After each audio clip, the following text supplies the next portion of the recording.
17 guys in a room, in a government building, in an air-conditioned room. 17 guys, I emphasize, guys. There wasn't a single woman. Had a heated debate for hours on whether women are poor. Yeah. Don't look so shocked. Finally, we decided that you were. Okay? Because 3 of us held out boldly. And when our argument, the 3 of us were arguing that in rural India, women-headed households have to be automatically declared below poverty line. There's no need of a survey. All the evidence of NSS and other studies show us that. The secretary of one of the biggest departments of government in India attacked me saying, oh, so then tomorrow I will also declare that my household is female-headed. Actually, I think it would be a damn good idea if his household were female-headed. His wife has certainly a lot more brain than he does.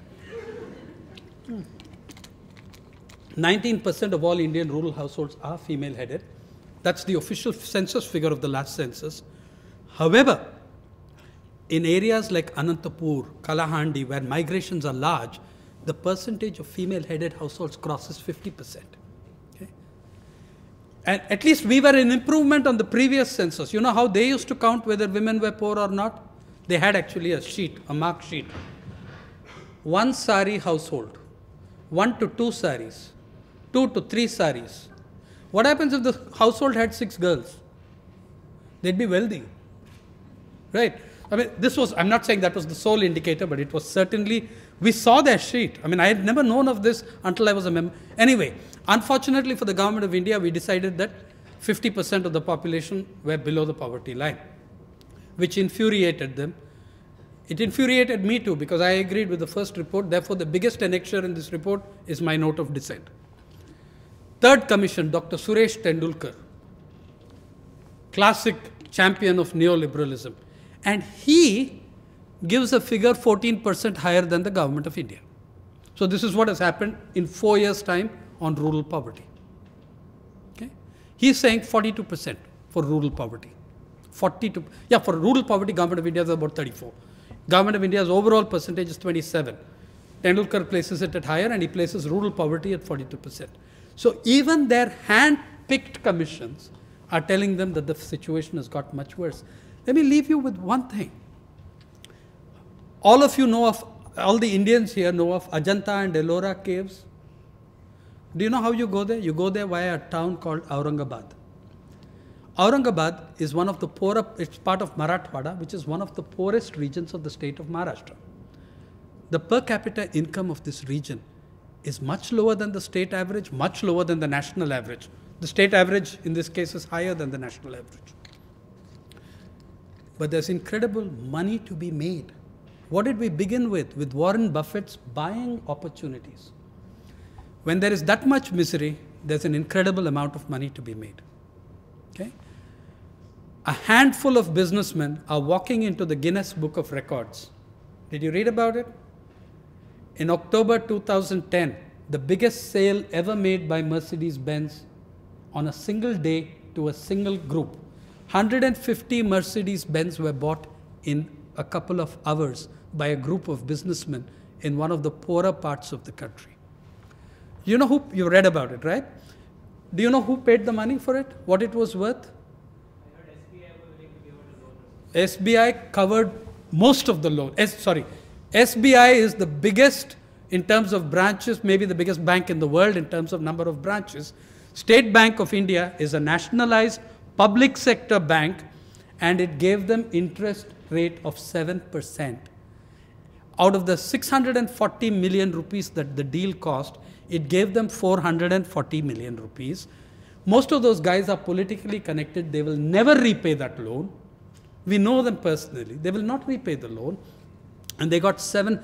Now the rival town of Kolhapur in western Maharashtra is planning to buy 150 BMWs. Why should they be? We are making a lot of Germans very happy. Okay? So this is, look at the fact that the same bank which gave a 7% interest loan on a Mercedes-Benz charges 14% interest in the same branch of the bank for a farmer buying a tractor.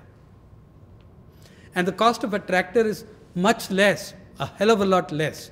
It's about ₹500,000 about 600,000 rupees max for a good one. I mean, that's how much you'll get as a max in the loan anyway. Okay? So look at this. 7% for Mercedes-Benz, 14% for a tractor. And if you're a poor woman enjoying that wonderful myth and romance of microfinance, what is the interest rate you pay there? 36%. 36%. No, it's that SHGs and MFIs, microfinance institutions, lend to women. Okay? And the rates are typically between 24 to 36%. Very often there are concealed costs. The microfinance miracle was started by poor women 2 decades ago. It's now completely hijacked by who? Corporations. The same banks, bureaucracies, and money lenders whom they sought to avoid Citibank is a big force in microfinance. ICICI is a big force in microfinance. World Bank, Government of India, State Bank of India are a big force in microfinance. By the time the interest rate goes through many major intermediaries and reaches that woman in the village, it's 36%. Andhra Pradesh has brought legislation to curb racketeering and many of the farm suicides in Andhra Pradesh in 2010 were linked to microfinance related suicides because their repossession methods are worthy of credit card sharks. Okay? This is the level, this is the kind of situation that you're facing. How has it come about? What can you do about it? I believe in the last 20, 25 years, the packages of economic policies have been entirely McDonald's packages. They taste the same everywhere, whether in India or the United States. Very briefly, these processes. One, the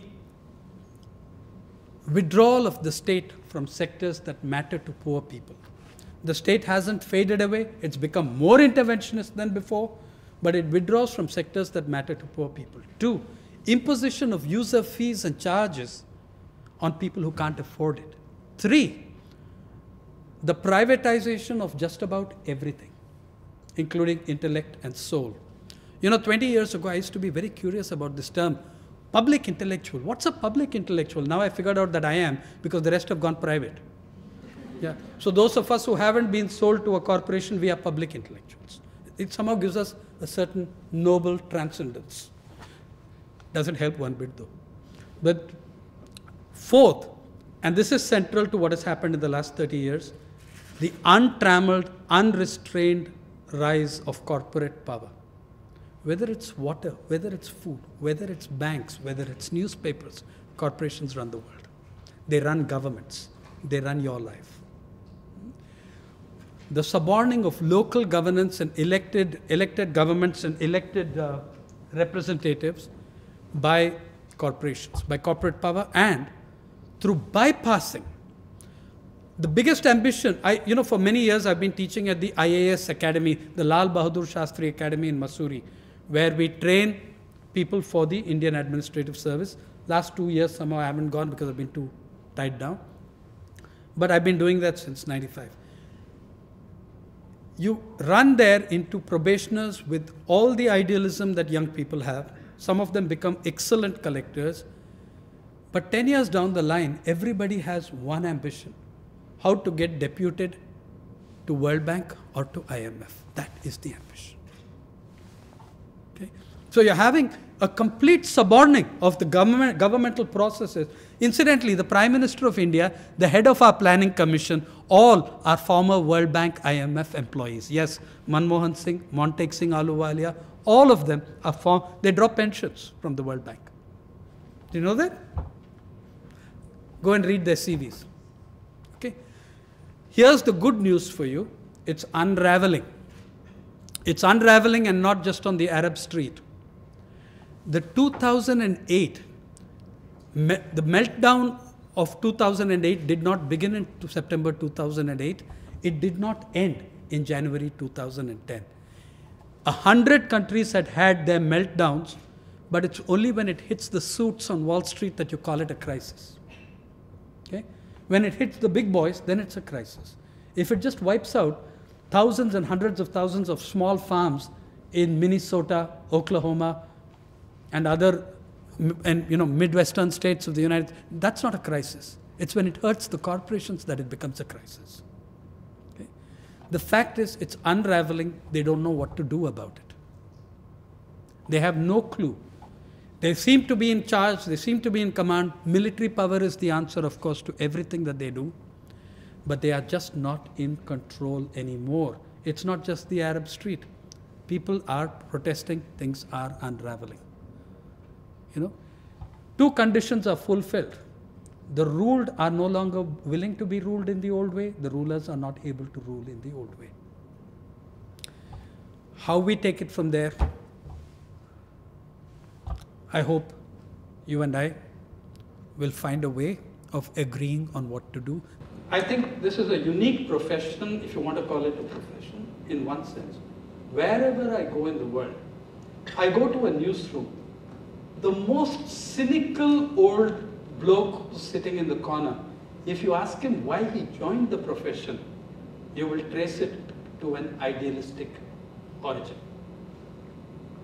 Okay? I see the kid, I've been teaching journalism 25 years. The kids in my class, they didn't go, why did they go into advertising? They're very bright. They make much more, they make 12, 15 times the money in advertising. Why did they go into journalism? Because they go into journalism trying to connect to society, trying to change something. Now for me, I would tell you, never mind, let people scoff. There is nothing wrong in wanting to change the world, and you're a moron if you don't want to. Okay? But you get into a serious problem if you think you're changing it all on your lonesome. Then you become a terrible bore. If you see yourself as part of many things that are going on, as part of the movements for struggling for change, you will find yourself. Now, in the getting into the media, getting a job and holding on to it, you've not only got to be idealistic and smart, you've also got to be pretty clever about how to swim. A lot of the challenge of journalism in our time is how to increase the public space in a private forum. You're pushing the envelope, you're pushing the borders. Someday, you'll get guillotined. It's a kind of guerrilla journalism. When they burn one forest, you run to the next. Yeah? And there will be times when you get into serious trouble. I wish I had been more clever in my 30 years. I wasn't. I was pretty stupid many times. And I got into serious. Sometimes I think I could have handled it more smartly. You can. Another thing is, remaining in the profession, in the mainstream, try being in the mainstream and keep your hooks into every other kind of journalism that's going on. None of us has the luxury to be a one-dimensional journalist anymore. You have to be your own photographer, your own videographer, and that's how newspaper business is going. I'm very valuable to my paper. I take all my own photographs, so they save tickets on photographers, and anyway, they save the belly aching of the photographer who doesn't want to go to a village anyway. Okay, so you make yourself invaluable in that profession by being multi-skilled, and you push the envelope in every little way you can. You subvert things, you push those frontiers and borders as much as you can. Be in the mainstream if you can until you get slaughtered. But connect with alternatives, with groups, with things, online, alternative, whatever. But don't get yourself into a ghetto. Try for the widest possible direction and intervention. It's never been easy. It has been done. So that much you know. It won't be easy. It can be done. You'll do it.